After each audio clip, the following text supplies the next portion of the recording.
shots ng fourth quarter, lalo na yung bago yung Ranger Shine, gano'n ka-importante yung ganong klase ng tulad na ibibigay mo?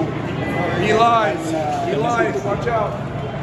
Ano lang, stay ready lang talaga ako kahit anong ilang minutes bigay sa akin. So, anytime, foul trouble si Scotty, last game nung na-foul trouble siya, hindi namin na-sustain yung, hindi ko alam kung labog kami nung masama lang namin last game. So this time, na-foul trouble ulit si Scotty din. Yun, naging ready lang ako. Pagka,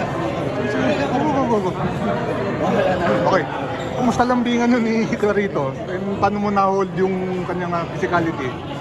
Ano naman, si Kuya Jonard naman, kaibigan naman kami. Magkasama kami sa peak and endorsements kami ng peak. So ano lang yan, laro lang, competitive lang talaga kami pareho and parehong gustong manalo. So wala naman yan.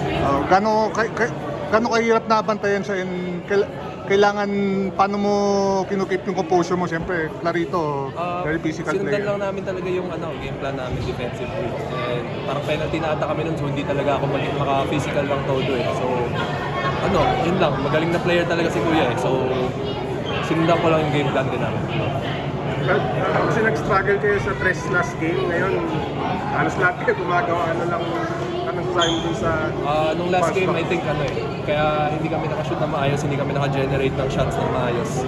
So, mahirap yung mga tira namin last game. Pero this game, naka-generate kami ng open shots. So, yun, mas mataas percentage namin this game. Okay. Well, thank you.